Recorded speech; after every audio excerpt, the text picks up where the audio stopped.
বক্তব্য ভেবেছিলাম শুরু করব অন্য বিষয় নিয়ে, কিন্তু আজকের অধিবেশনের দিনের আলোচনায় আমাদেরকে আরো বেশি অবাক করলেন মাননীয় অর্থমন্ত্রী।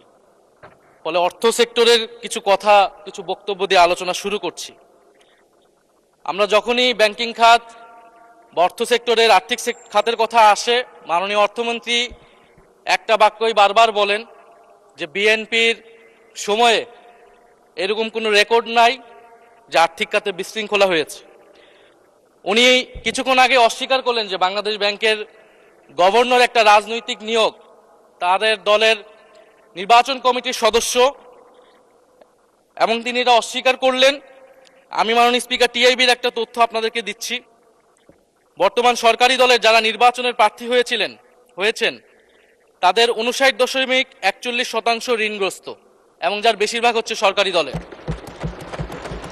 সংসদ সদস্যদের 11,000 কোটি টাকার বেশি ঋণ রয়েছে, যার অধিকাংশই সরকারি দলের।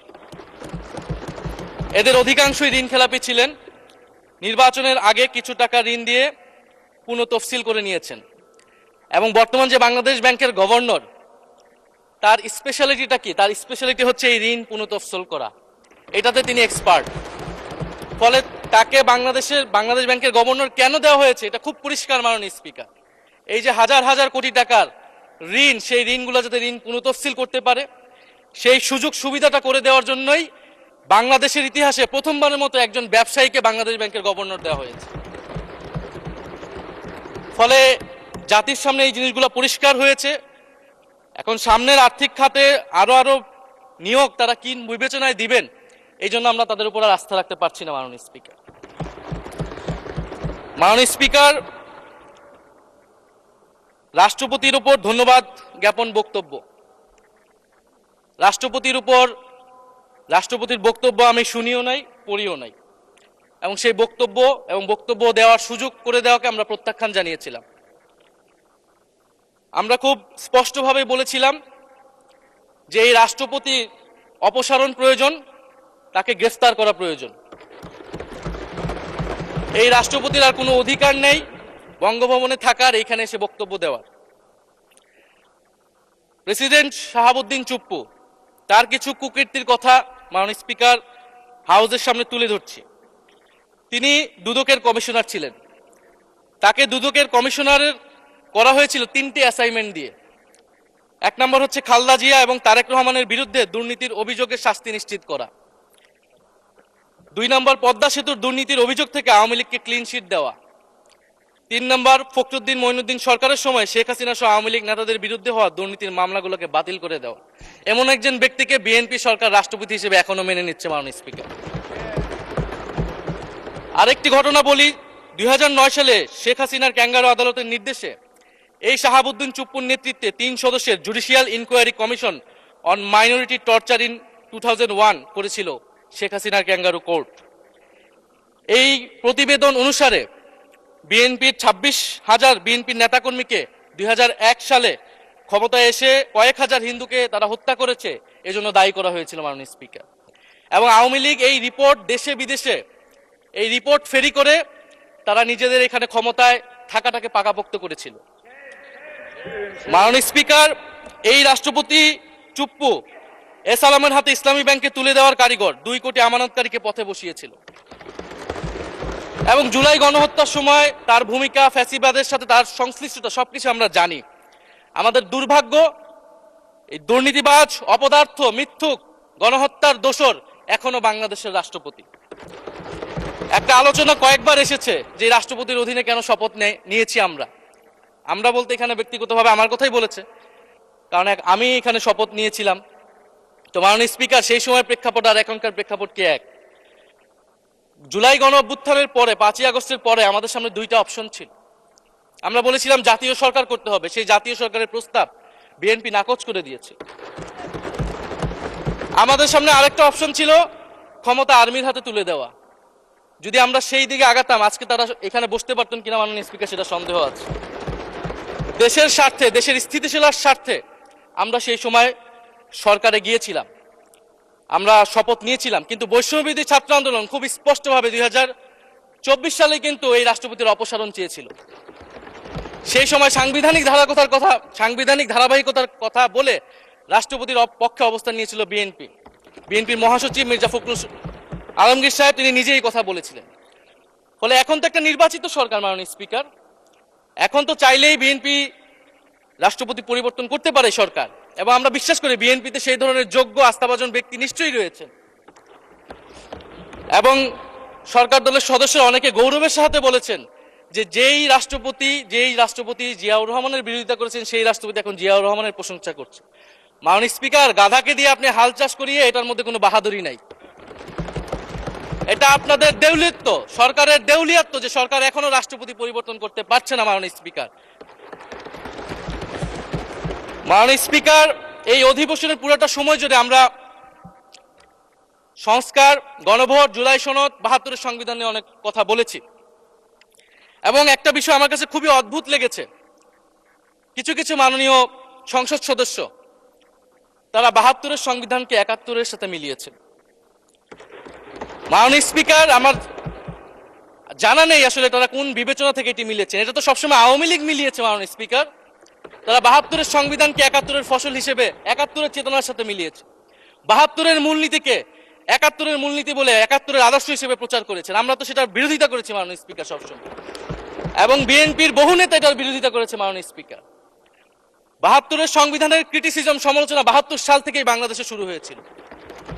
গত ১৬ বছর এই সমালোচনা তৈরি হয়েছিল। ৭২-এর সংবিধানের সমালোচনা মোটা দাগে তিনটি। প্রথমত, এই সংবিধান স্বাধীন বাংলাদেশের নির্বাচিত প্রতিনিধিরা প্রণয়ন করে নাই।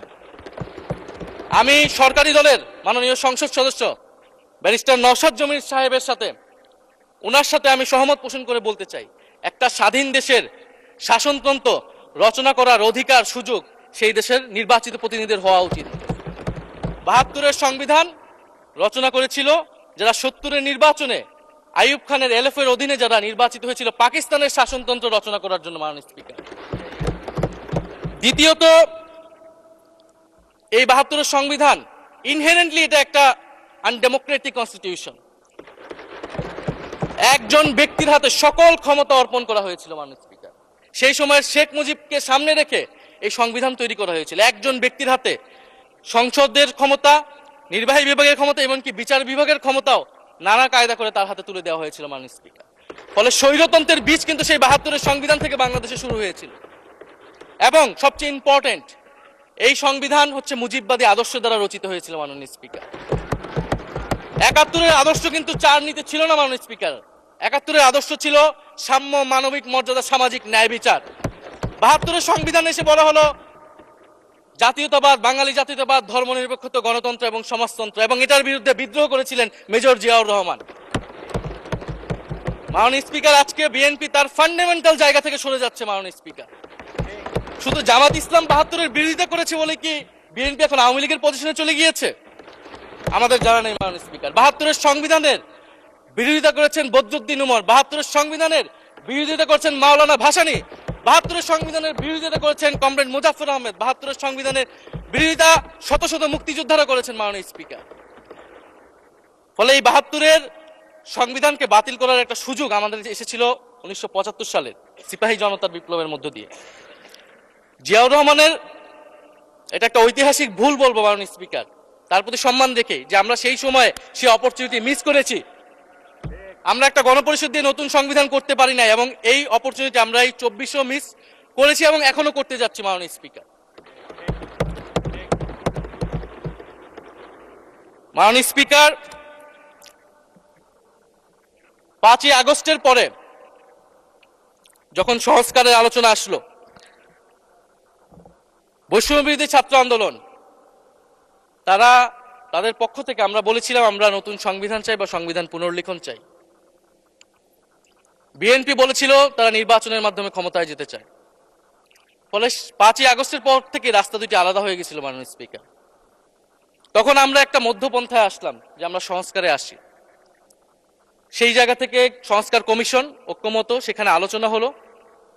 এখন সাংবিধানিক সংস্কার পরিষদ করার কথা গণভোটে বলা হলো। এখন বিএনপি সেই জায়গা থেকে সরে গিয়েছে। এখন বিএনপি যদি সেই জায়গা থেকে সরে যায়, আমাদেরকে পূর্বের জায়গায় ফেরত যেতে হবে মাননীয় স্পিকার। সংবিধান পুনর্লেখনের দাবি আমাদেরকেও জানাতে হবে। তারা যদি 72-এর পক্ষে এরকম অটল অবস্থানে থাকে। জুলাই সনদ নিয়ে অনেক কথা হয়েছে মাননীয় স্পিকার। জুলাই সনদ, জাতীয় জুলাই সনদ, আমরা যেদিন স্বাক্ষর হয়েছিল, আমরা জাতীয় নাগরিক পার্টি সেদিন স্বাক্ষর অনুষ্ঠানে যাইনি মাননীয় স্পিকার, এবং পরবর্তীতে আমরা স্বাক্ষর করেছি বলা যায় না, আমরা সেখানে আমাদের কমেন্টটা দিয়ে এসেছিলাম মাননীয় স্পিকার। জুলাই জাতীয় সনদ,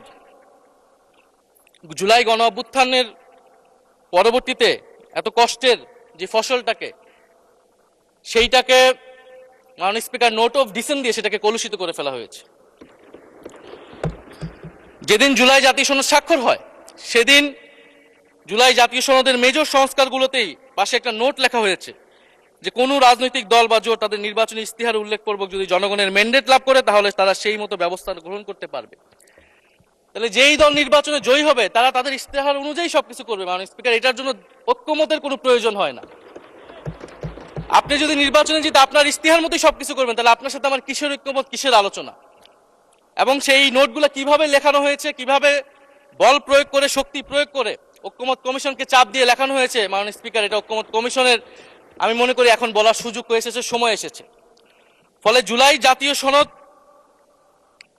কে আমরা একসেপ্ট সেই সময় করতে পারি নাই, এবং মাননীয় স্বরাষ্ট্রমন্ত্রীর ভাষাকে ধার করে আমি বলতে চাই যে জুলাই জাতীয় সনদ এক অন্তহীন প্রতারণার দলিলে পরিণত করেছে মাননীয় স্পিকার বিএনপি এটাকে, এবং 72-এর সংবিধানকে আওয়ামী লীগ দলীয় ইস্তেহারে পরিণত করেছিল, কলুষিত করেছিল, এবং জুলাই জাতীয় সনদকে বিএনপি কলুষিত করেছে, দলীয় ইস্তেহারে পরিণত করেছে মাননীয় স্পিকার। আপনি বলছেন জুলাই জাতীয় সনদ, তারপরে আপনি দেখাচ্ছেন হচ্ছে আমার দলীয় ইস্তিহার, তাহলে এখানে তো কোনো ঐক্যমতের সুযোগ নাই। এরপরে আসলো গণভোট। গণভোটের আদেশ নিয়ে সমালোচনা আছে, এবং এই সমালোচনা আমরাও করেছি যে রাষ্ট্রপতি এই ধরনের অর্ডার দিতে পারে কিনা। কিন্তু গণভোটটাকে সবাই মেনে একটা কনসেনসাসের ভিত্তিতেই তো আমরা এই গণভোটে সবাই মিলে অংশগ্রহণ করলাম মাননীয় স্পিকার। বিএনপি এবং তৎকালীন বিএনপির বর্তমান মাননীয় প্রধানমন্ত্রী এবং চেয়ারপারসন তিনি নিজেও সংস্কারের পক্ষে, হ্যাঁ পক্ষে ভোটে প্রচারণা করেছেন। ফলে আপনাদের ইলেকশনের আগে এটা পরিষ্কার করা প্রয়োজন ছিল যে এই গণভোট আপনারা মানেন না, এই গণভোটে হ্যাঁ বা না জিতুক এটার সাথে আপনাদের কোনো সম্পর্ক নাই। ওনারা কিন্তু মাননীয় স্পিকার সেটা করেননি। ফলে জুলাই গণভোট এটা রাজনৈতিক সিদ্ধান্ত এবং গণরায়। মাননীয় স্বরাষ্ট্রমন্ত্রী তিনি নিজেই সেই সময় বলেছেন যে গণরায় হচ্ছে সার্বভৌম ক্ষমতা, জনগণের রায় আসলে সেটা সকলেই মেনে নিতে বাধ্য হবে, এমনকি যদি সেটার বিরুদ্ধেও কেউ বিজয়ী হয় তারাও সেটা মেনে নিতে বাধ্য হবে।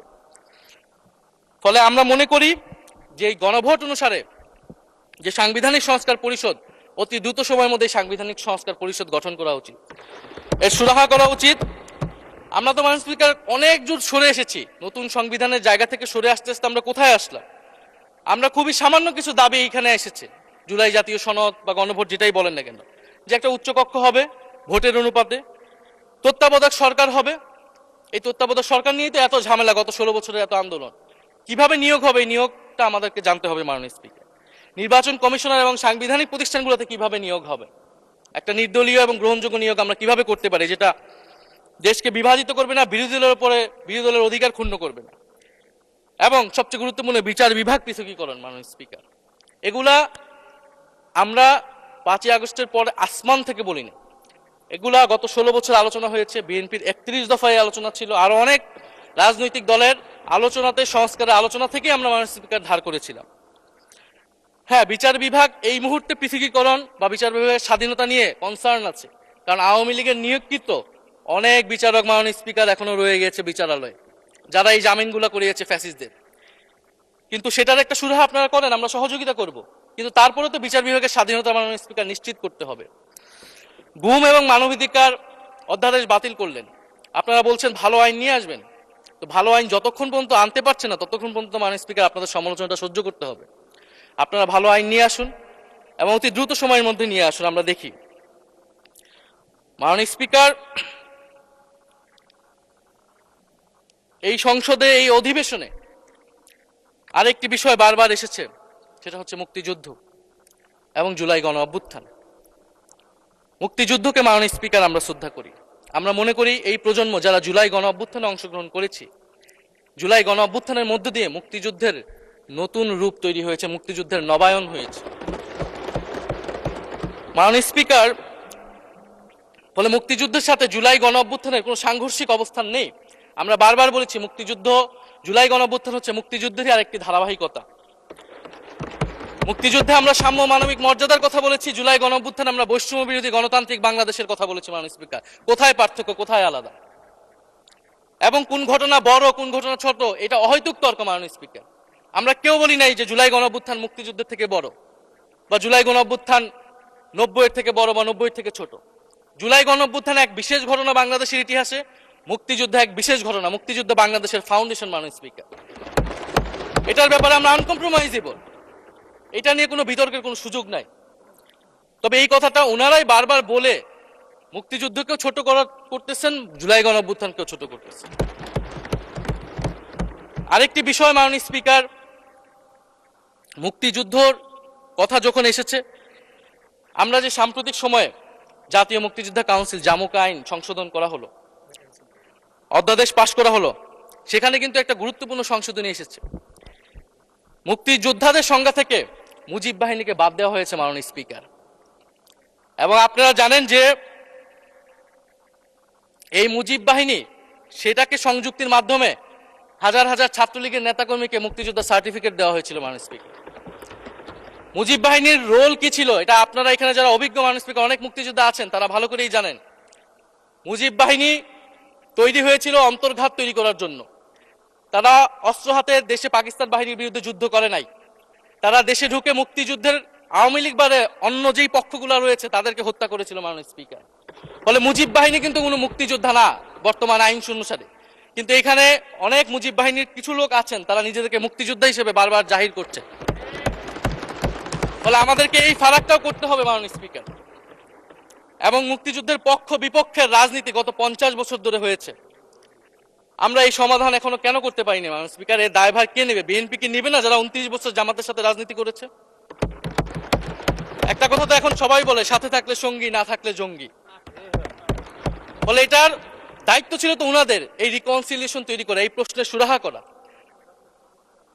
জুলাই গণ অভ্যুত্থানের পরে, স্বাধীনতার 54-55 বছর পরে জাতীয় সংসদে মুক্তিযুদ্ধের পক্ষ আর বিপক্ষ বলে ভাগ থাকবে, এটা তো মাননীয় স্পিকার আমরা প্রত্যাশা করি না, এটা এই প্রজন্ম প্রত্যাশা করে না। আমি মাননীয় স্বরাষ্ট্রমন্ত্রীর সাথে একমত পোষণ করি যে ইতিহাসের এই বিতর্ক আমাদেরকে সমাধান করতে হবে, একপাশে রেখে সামনের দিকে এগিয়ে যেতে হবে, এবং এটা সব পক্ষকে এটার জন্য দায়িত্বশীল ভূমিকা পালন করতে হবে।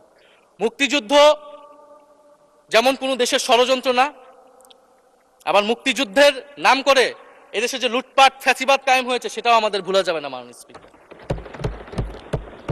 মাননীয় স্পিকার, জুলাই গণ অভ্যুত্থান সকলের অংশগ্রহণে হয়েছিল, এটা আমরা বারবার বলেছি।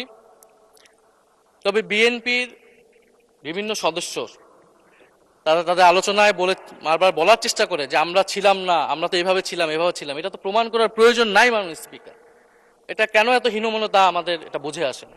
বিএনপি তো অবশ্যই জুলাই গণ অভ্যুত্থানে ছিল, আমাদের সাথেই ছিল, এবং সেই সময়ের একটা উক্তি বিএনপির মহাসচিব মির্জা ফখরুল ইসলাম আলমগীর, উনি বলেছিলেন যে এই আন্দোলনের সাথে আমাদের সম্পর্ক নাই, এটা ছাত্রদের আন্দোলন। তার ওই বক্তব্য সঠিক ছিল। মাননীয় স্পিকার, তার উনার ওই সময়ে কৌশলগত অবস্থান এটাই সঠিক ছিল, উনি ওই সময় এই বক্তব্যই প্রয়োজন ছিল, এটা তো আমাদের কোনো দ্বিমত নাই। মাননীয় স্পিকার, আমাকে ডিজিএফআই, ডিবি, এসবি, বাংলাদেশের হেন কোনো গোয়েন্দা সংস্থা নাই যারা আমাকে ইন্টারগেশন করেছে, টর্চার করেছে, এবং একটা কথা বারবার বলানোর চেষ্টা করেছিল যে এই আন্দোলন বিএনপি জামাতের আন্দোলন, যারা আগুন লাগিয়েছে তারা বিএনপি জামাতের সন্ত্রাসী। এটা একবার তোমরা শুধু বলো। ডিবি অফিসে শেষ পর্যন্ত আমরা বাধ্য হয়েছি আন্দোলন স্থগিতের ঘোষণা দিতে, কিন্তু কখনো এই কথাটা মাননীয় স্পিকার আমরা বলিনি। ফ্যাসিবাদ বিরোধী রাজনৈতিক দলের নেতাকর্মীকে আমরা আন্দোলনের সময় থেকে এখন পর্যন্ত কখনো আমরা অস্বীকার করিনি। কিন্তু একটা জায়গা আমরা ফারাক করতে চাই, যে এই গণ অভ্যুত্থান কোনো দলীয় আন্দোলন নয়। 90-এর গণ অভ্যুত্থান, 69-এর গণ অভ্যুত্থান থেকে এই গণ অভ্যুত্থানের পার্থক্য রয়েছে। মাননীয় স্পিকার, এই গণ অভ্যুত্থানে ফ্যাসিবাদ বিরোধী রাজনৈতিক দলের নেতাকর্মীরা নেতৃত্বে নয়, সামনে পিছনে ছিল। মাননীয় স্পিকার, সামনে সাধারণ জনগণ ছিল, ছাত্ররা ছিল। ফলে সেই হিসেবেই এই গণ অভ্যুত্থানকে স্বীকৃতি দেওয়া উচিত। এখন যদি বলা হয় যে অমুকের নেতৃত্বে এই গণ অভ্যুত্থান হয়েছে, আমাদের লোকেরা এই গণ অভ্যুত্থান করেছে। এটা মাননীয় স্পিকার, এই গণ অভ্যুত্থানের সাথে যারা সাধারণ মানুষ নেমেছিল, যারা শহীদ হয়েছে, তাদের সাথে মাননীয় স্পিকার বিশ্বাসঘাতকতা করা হবে। ফলে জুলাই গণ অভ্যুত্থানের সকলের অংশগ্রহণ ছিল। হ্যাঁ, আমাদের অনেক মত পার্থক্য। জুলাই গণ অভ্যুত্থানের পরে আমাদের রাস্তা আলাদা হয়ে গেছে আমরা মনে করি রাজনৈতিকভাবে, কিন্তু গণ অভ্যুত্থান আমরা একসাথেই করেছিলাম মাননীয় স্পিকার। এবং আমি দুইটা কোটেশন বলতে চাই মাননীয় স্পিকার। 7ই আগস্টে নয়াপল্টনের সমাবেশে জনাব তারেক রহমান ভার্চুয়ালি যুক্ত হয়ে বলেন, 1971 ছিল স্বাধীনতা অর্জনের আন্দোলন, আর 2024-এর আন্দোলন হলো সেই স্বাধীনতা ও সার্বভৌমত্ব রক্ষার আন্দোলন। এই আন্দোলনে অংশ নেওয়া প্রতিটি ছাত্র জনতা আজ থেকে নতুন দিনের মুক্তিযোদ্ধা। মাননীয় স্পিকার, মুক্তিযুদ্ধের সাথে আমরা তুলনা করছি এই জায়গা থেকে, কারণ আমাদের কাছে এটা প্রায় যুদ্ধ সময় একটা পরিস্থিতি ছিল। 6 আগস্ট বঙ্গভবনে আলোচনা শেষে ব্রিফিংয়ে মির্জা ফখরুল ইসলাম আলমগীর বলেন, ছাত্র জনতা বুকের রক্ত দিয়ে আমাদের নতুন এক সকাল উপহার দিয়েছে। বাংলাদেশ আজ দ্বিতীয়বার স্বাধীন হলো। এই স্বাধীনতা আমাদের রক্ত দিয়ে রক্ষা করতে হবে মাননীয় স্পিকার। আমরাও বলি রক্ত দিয়ে রক্ষা করতে হবে। মাননীয় স্পিকার, আমাকে একটু সময় বাড়িয়ে দিবেন।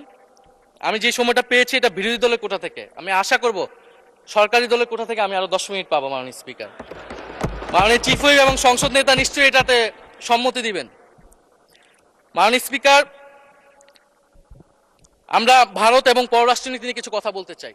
এই সরকার আসার পর একটা জিনিস বারবার আছে যে ভারতের সাথে সম্পর্ক উন্নয়ন, এবং মাননীয় পররাষ্ট্র মন্ত্রী যিনি আগের সরকারের নিরাপত্তা উপদেষ্টা, যার পদত্যাগ তৎকালীন বিএনপি চেয়েছিলেন, সেই পররাষ্ট্রমন্ত্রী ভারতে সফর করেছেন প্রথম, এবং তিনি যে বিবৃতি দিয়েছেন সেই বিবৃতি আমাদের কাছে স্পষ্ট না। আমরা কোন ভিত্তিতে ভারতের সাথে সম্পর্ক উন্নয়নের কথা বলছি? যেই ভিত্তিতে আওয়ামী লীগ উন্নয়নের কথা বলেছিল সেই ভিত্তিতে? ভারত বাংলাদেশকে 1971 সালের পর থেকে করদ রাজ্য পরিণত করার জন্য হেন চেষ্টা নেই যে করে নাই মাননীয় স্পিকার। সীমান্তে হত্যাকাণ্ড এখনো হচ্ছে, আমরা নদীর পানি হিস্সা পাচ্ছি না, এবং নতুন করে যেটা হচ্ছে যে বর্ডারে বাংলাদেশি বলে বিভিন্ন মানুষকে পুশ ইন করা হচ্ছে। 2025 সালে 2 মাসে 4000 মানুষকে বাংলাদেশে পুশ ইন করেছে ভারত, ইন্ডিয়ান এক্সপ্রেস অনুযায়ী। মাননীয় স্পিকার, এক ভয়ঙ্কর সংকট সামনের দিনে আমাদের দিকে কিন্তু আসতে যাচ্ছে। এবারে পশ্চিমবঙ্গের ইলেকশন হলো মাননীয় স্পিকার। নির্বাচনের কয়েকদিন আগে ভোটার তালিকা থেকে অন্তত 30 লক্ষ জীবিত ভোটারকে বাদ দেওয়া হয়েছে। এদের অধিকাংশ হচ্ছে মুসলিম এবং মতুয়া সম্প্রদায় মাননীয় স্পিকার। এবং এনআরসি তারা করেছে, বাংলাভাষী মুসলমানদেরকে তারা বাংলাদেশি বলে বিতাড়িত করছে এবং বাংলাদেশে পুশ ইন করার চেষ্টা করছে। এবং আমাদের যে ভারতের সাথে আগের সংকট রয়েছে, এবং গত 16 বছর যে ফ্যাসিজম ছিল, সেটাকে আঞ্চলিক এবং আন্তর্জাতিকভাবে আওয়ামী লীগকে স্পষ্টভাবে সমর্থন দিয়েছিল ভারত। এবং এখনো জুলাইয়ের গণহত্যাকারী খুনি শেখ হাসিনা, ওসমান হাদির হত্যাকারীরা সবাই ভারত তাদেরকে আশ্রয় দিয়েছে। ফলে ভারতের সাথে এই বিষয়গুলো নিয়ে আমাদের সরকার কি কথা বলেছে এটা মাননীয় স্পিকার আমরা জানতে চাই। ভারতের সাথে সম্পর্ক আমরা উন্নয়ন করতে চাই, ভারত আমাদের প্রতিবেশী দেশ, কিন্তু মর্যাদার ভিত্তিতে, সাম্যের ভিত্তিতে এই সম্পর্ক হতে হবে মাননীয় স্পিকার। ভারত শুধু আওয়ামী লীগের সাথে সম্পর্ক তৈরি করে এই দেশকে নিয়ন্ত্রণ করার চেষ্টা করছে, সেই দিনকে সে কবর রচনা করতে হবে মাননীয় স্পিকার। ফলে এটা আমরা বুঝতে পারতেছি না ভারত বিএনপির সাথে বা বর্তমান সরকারের সাথে তার সম্পর্কের ভিত্তিটা কি, এবং বর্তমান সরকার আমার এই কথাগুলো যেগুলো আমি বললাম সেগুলো নিয়ে ভারতের সাথে কথা বলেছে কিনা মাননীয় স্পিকার। মাননীয় স্পিকার, দুর্নীতি নিয়ে অনেক কথা হয়, আমি ঋণ খেলাপির পরিসংখ্যানগুলো দিলাম, এবং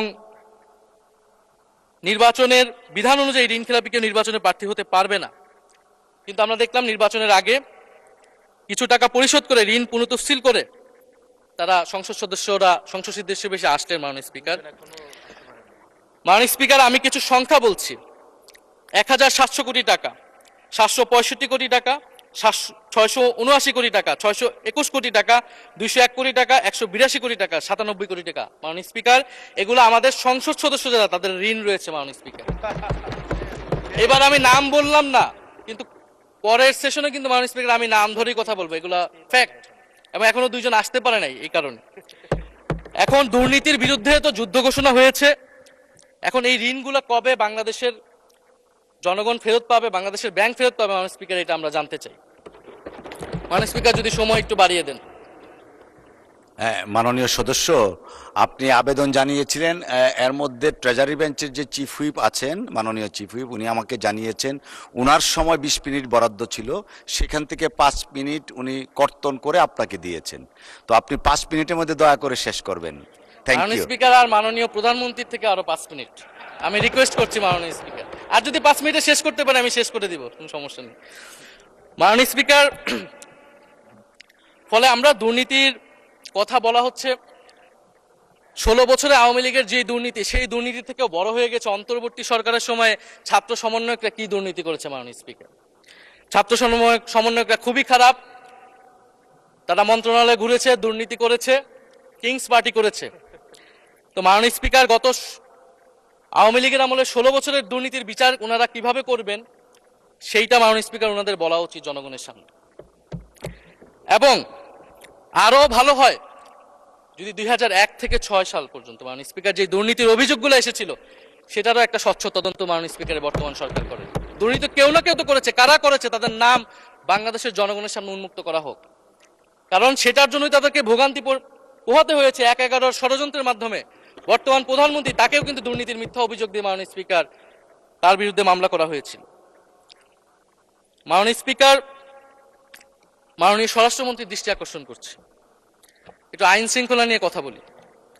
2 মাসে বিএনপির হাতে খুন হয়েছে 31 জন, ধর্ষণের ঘটনা ঘটেছে 14টি, বিএনপির চাঁদাবাজির খবর এসেছে 83টি, হামলার ঘটনা এসেছে 154টি। এর একটিতেও সরকার কার্যকর কোনো ব্যবস্থা গ্রহণ করেনি। মাননীয় স্পিকার, শাহবাগ থানার সামনে ঢাকা বিশ্ববিদ্যালয়ের সাংবাদিক সমিতির কয়েকজন সদস্যকে বেধড়ক মারধর করেছে ছাত্র দলের নেতাকর্মীরা, এবং এটার এখনো কোনো মামলা নেয়নি। মাননীয় স্বরাষ্ট্রমন্ত্রী যদি জানান এই মামলাটা কেন নেওয়া হচ্ছে না। থানার ভিতর প্রবেশ করে ওসির রুমে ডাকসুর 2 জন নির্বাচিত প্রতিনিধিদের উপর হামলা করা হয়েছে। মাননীয় স্পিকার, ঢাকা বিশ্ববিদ্যালয়ের সাংবাদিক সমিতি, মাননীয় স্পিকার আপনি জানেন আপনি ঢাকা বিশ্ববিদ্যালয়ের ছাত্র, মহসিন হলের, আমিও মহসিন হলের ছাত্র। মাননীয় স্পিকার, ঢাকা বিশ্ববিদ্যালয়ের সাংবাদিক সমিতির একটা বড় ভূমিকা আছে বাংলাদেশের গণতান্ত্রিক আন্দোলনগুলোতে, আমাদের বিশ্ববিদ্যালয়ের গণতান্ত্রিক আন্দোলনগুলোতে। মাননীয় স্পিকার, মাজার হামলা নিয়ে কিছু কথা বলতে চাই।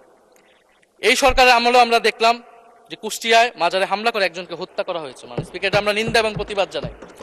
আমরা কোনো ধর্মীয় বিতর্কে ঢুকবো না, সেটা নিয়ে আমাদের আলেম ওলামাগণ ব্যাখ্যা করবেন, কিন্তু আমরা রুল অফ ল নিয়ে কথা বলতে চাই। মাননীয় স্পিকার, এই ধরনের ঘটনা কোনোভাবেই গ্রহণযোগ্য হতে পারে না, এবং অন্তর্বর্তী সরকারের সময় এই ধরনের ঘটনা অনেক ঘটেছে, আমরা তারও নিন্দা জানাই, এবং সকল ঘটনার তদন্ত এবং বিচার হওয়া উচিত মাননীয় স্পিকার এই সময়ের মধ্যে। মাননীয় স্পিকার, জঙ্গিবাদ নিয়ে নতুন করে কথা আসছে, সরকারের প্রতি অনুরোধ থাকবে আপনারা একটু সমন্বয় করে বক্তব্য দিন।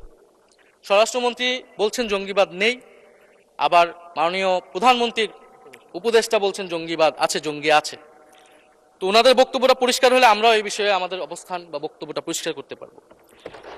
তবে একটা জিনিস, যে জঙ্গিবাদের বিরুদ্ধে আমাদের জিরো টলারেন্স। মাননীয় স্পিকার, এটা বাংলাদেশের সিকিউরিটি প্রশ্ন, এবং এটা সরকার এককভাবে ডিল করতে পারবে না, এটা জাতীয় ঐক্য লাগবে, এবং সরকারকে আমরা সর্বাত্মকভাবে সহযোগিতা করবো এই বিষয়ে।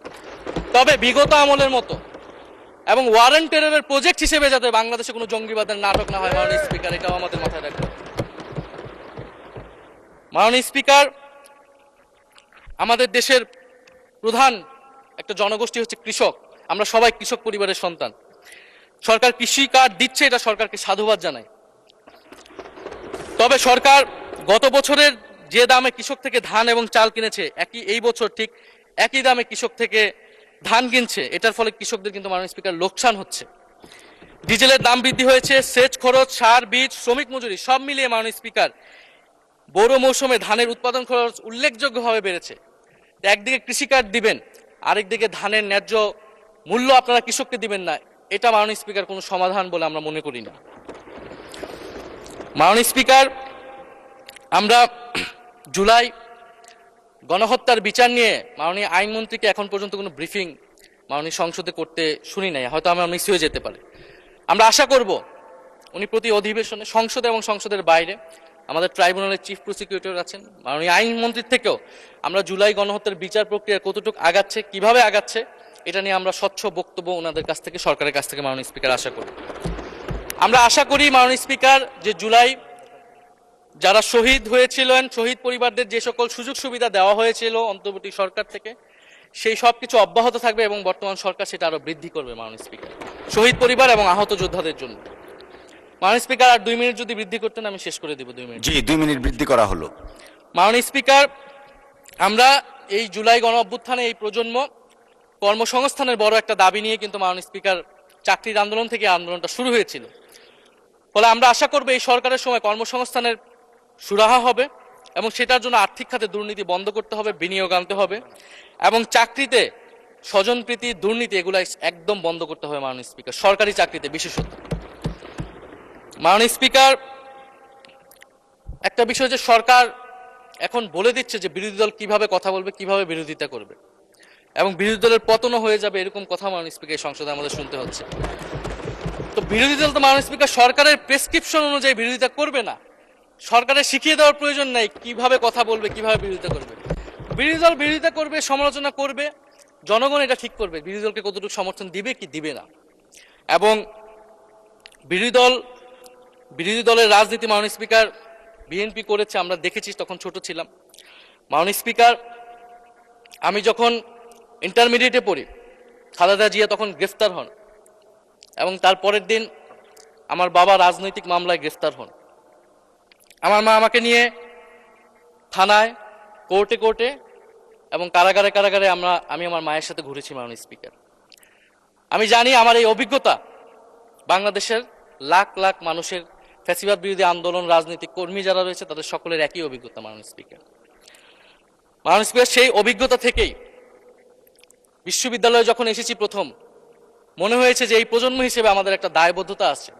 আমার সামনে একজন স্বৈর শাসক থাকবে, বাংলাদেশের একজন ছাত্র হিসেবে আমি এটা মেনে নিতে পারিনি মাননীয় স্পিকার প্রথম বর্ষ থেকে।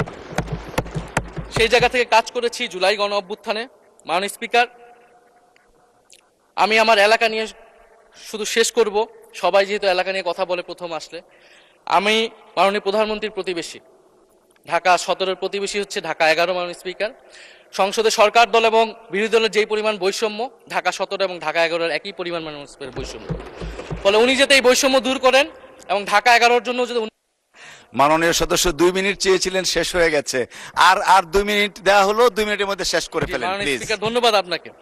ফলে এই বৈষম্য উনি সংসদেও দূর করবেন, সংসদেও দূর হবে এবং আমার এলাকাও সেই উন্নয়ন কার্যক্রম হবে। ঢাকা 11 এই গণ অভ্যুত্থানের অন্যতম হট স্পট ছিল রামপুরা, বাড্ডা, ভাটারা এলাকা মাননীয় স্পিকার, যেখানে অনেক প্রাইভেট বিশ্ববিদ্যালয়, মাদ্রাসা, তারা সকলে এসে কিন্তু ফ্যাসিস্টদেরকে প্রতিহত করেছিল এবং এই অত্র এলাকার নানান সমস্যা। তো সরকারের জায়গা থেকে আমি আশা করব, আমি হয়তো অনেক সমালোচনা করতে পারি, অনেক ভুল ত্রুটি থাকতে পারে, যেহেতু নতুন এসেছি, কথা বলছি। তো সেই জায়গা থেকে যাতে আমার এলাকার প্রতি কোনো বিরূপ মনোভাব না থাকে, কোনো বৈষম্য যাতে না হয় মাননীয় স্পিকার। আপাতত ওনারা ওইখানকার যিনি পরাজিত প্রার্থী, তাদেরকে দিয়ে বিভিন্ন উন্নয়ন কার্যক্রম করছে প্রশাসক, এই সিটি কর্পোরেশনের প্রশাসক। তা আমার ক্রেডিটের দরকার নাই, কিন্তু উন্নয়ন হলেই মাননীয় স্পিকার চলবে। মাননীয় স্পিকার, আমি সর্বশেষ বলতে চাই, এই প্রথম অধিবেশনে বিশ্ববিদ্যালয়ের জীবনে ঢাকা বিশ্ববিদ্যালয়ের অনেক স্বপ্ন নিয়ে গিয়েছিলাম। প্রথম মাসে মাননীয় স্পিকার হতাশ হয়েছিলাম, যখন দেখেছি হলের সিস্টেম, যখন দেখেছি বিশ্ববিদ্যালয়ের সিস্টেম। এবং এই সংসদে মাননীয় স্পিকার প্রথম অধিবেশনে আমি অনেক হতাশ হয়েছি। সরকারি দলের সদস্যরা যেভাবে স্তুতি করেছে, যেভাবে সংবিধান সংস্কার পরিষদকে বাতিল করে দেওয়া হয়েছে, যেভাবে গণভোটকে অস্বীকার করেছে, মাননীয় স্পিকার, আমি আশা করব আমাদের এই হতাশা অতি দ্রুতই শেষ হবে এবং আমরা যেই কমিটমেন্ট জনগণের কাছে করেছি সেই সকল প্রতিশ্রুতি আমরা রক্ষা করে সামনের দিকে এগিয়ে যেতে পারবো। মাননীয় স্পিকার, আপনাকে ধন্যবাদ। এই হাউসের